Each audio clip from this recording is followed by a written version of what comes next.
This episode of Proper English is brought to you by names, the difference between sound and noise, and the idiom, my name is Mud.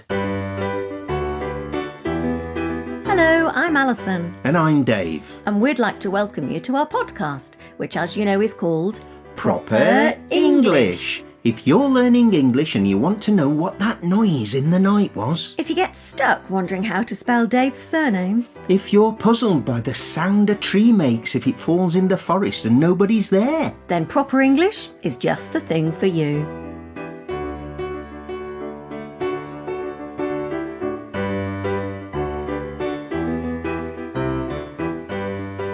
Names. Love them or hate them, you just can't live without them. you can't.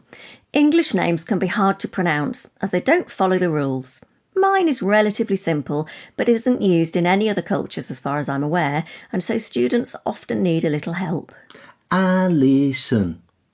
Alison. It's the O that causes the biggest problem, isn't it? Yeah, people tend to overemphasise it, whereas a native English speaker hardly pronounces it. Alison. Yeah, it's a schwa. It's the sound linguistically or phonetically that's known as a schwa. It is. Yeah. Does it have a meaning? Not especially. It's a Scottish variation of the French name Alice. Ah, Alice. Alice. Also a Portuguese name. Yeah, and if people here look blankly at me when I tell them my name, I say, like Alice, and they often end up calling me that, which I quite like. My grandmother was called Alice, and I've always liked the name. I call you Ali, which is the diminutive form. Now, in the Middle East, Ali is usually a boy's name. And just about every English speaker, including me, calls you Dave. Yep, although my full name is David. My mum calls me that when I'm naughty. And here in Portugal, the name David is fairly common. But again, if I tell someone here that my name is Dave, it draws a proper blank.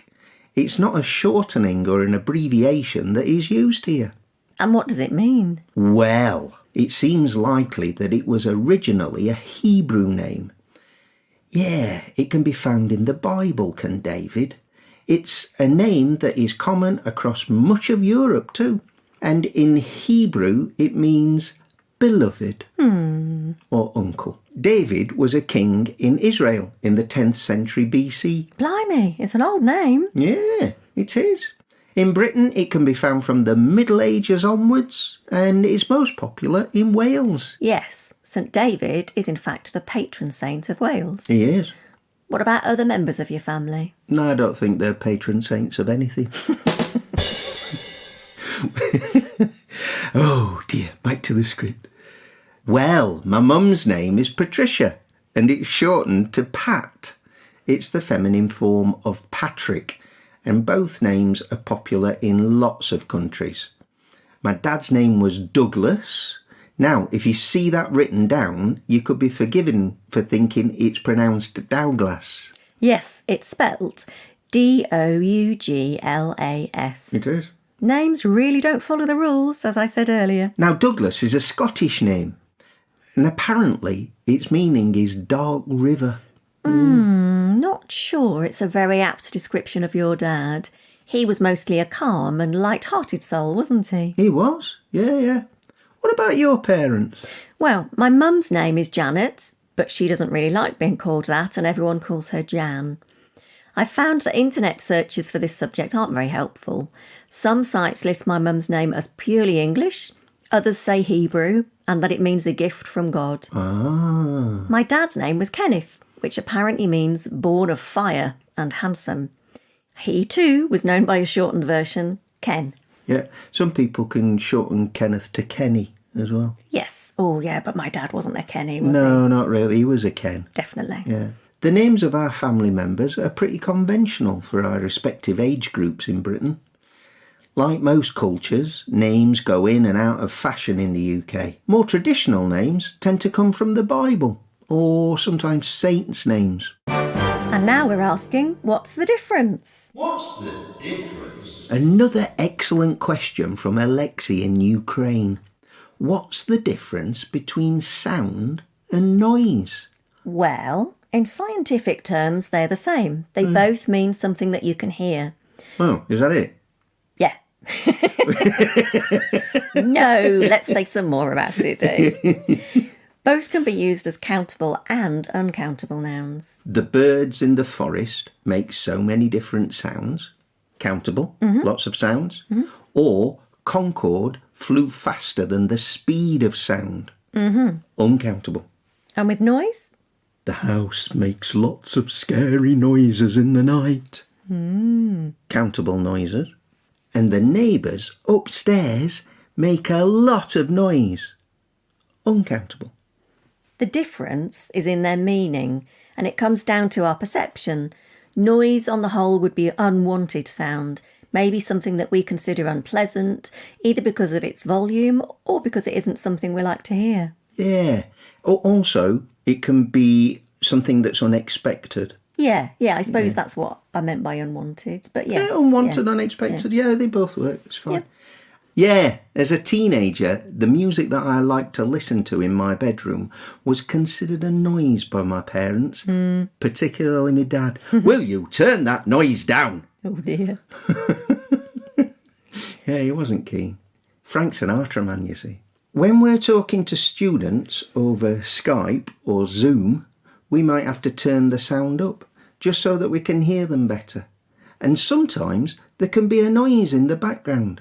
Maybe interference on the line, which is a bit distracting. The fact that we can turn noise into the adjective noisy tells us that there's a judgment attached to the word. Oh, yeah, we don't say something soundy, do we? No, we would never say that. So, what do you think about the philosophical question?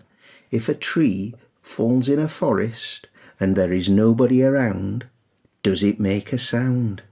Well, I suppose the answer is that yes, it makes a sound, but maybe it doesn't make a noise. Ah. Let's look at surnames, also known as family names.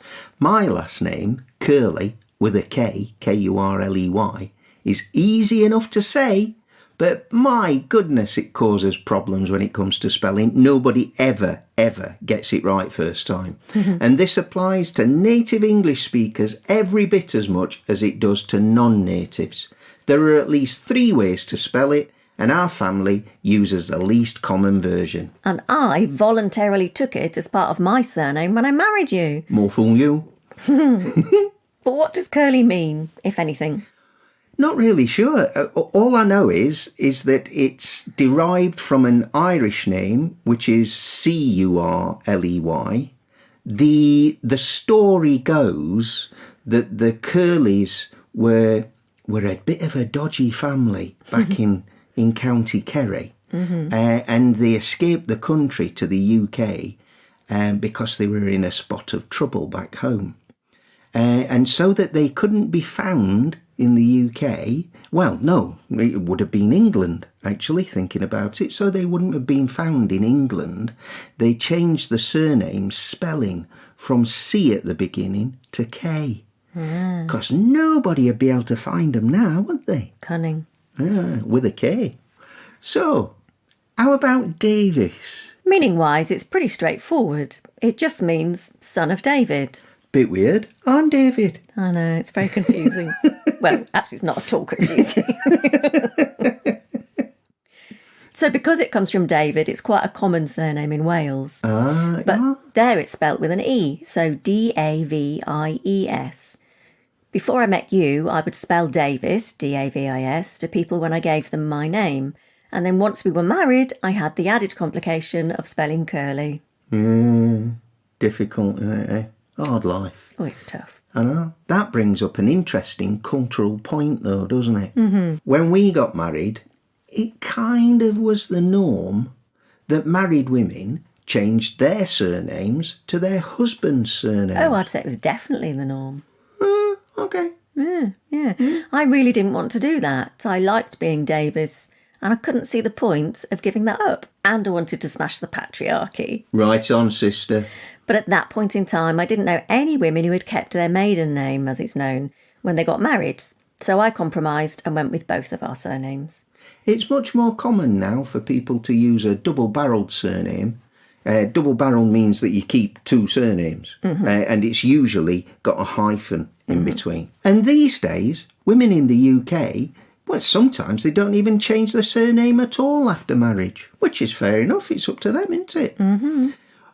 What traditions do people have with name changing in your country, in your culture? Do get in touch and let us know. And now it's time for Idiom of the Week. Idiom of the week? Has your name ever been Mud, Ali? I expect so. It means you're in trouble, so yeah, I'm pretty sure my name's been Mud. Now this idiom, your name is Mud, became popular in the 1900s. But it's found in a book from 1823, I think it is, by a guy called John Badcock, unfortunate surname, called A Dictionary of the Turf. In it, he says, Mud, a stupid, twaddling fellow, and his name is Mud. We also talk about dragging someone's name through the mud, and that means that someone will publicly say something to harm a person's reputation. Rotten. So I suppose one's own name might be mud as a result of having it dragged through the mud. Oh, that's a good point. It gets it muddy. Yeah. Let's give some examples of its usage then. Her name was Mud when she forgot to send her mum a birthday card. Their children's names are Mud at the moment because they drew on the wall with their pens and crayons. Yeah.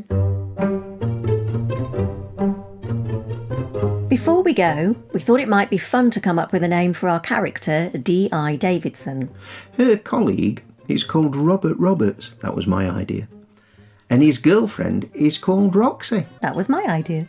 Now we need a first name for D.I. Davidson. That can be your idea. So get in touch with your suggestions and we'll choose our favourite. And here we are at the end of another episode of Proper English. As always, we hope you've had fun listening in on our conversation, and whether you're a new listener or a regular subscriber, why not get in touch with us? You can email us at properenglish, Or one word, at sapo.pt. or you can ask us questions on Instagram or Twitter or Facebook if you have them in your country. And don't forget to tell everyone you know about us. Friends, family, anyone who's studying or learning English. And make sure you like this episode and leave us a nice review and subscribe to us on your favourite podcast app.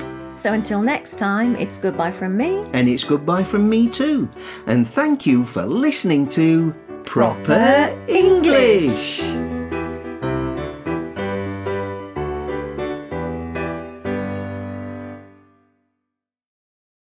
You didn't say what the noise in the night was. Probably just the wind.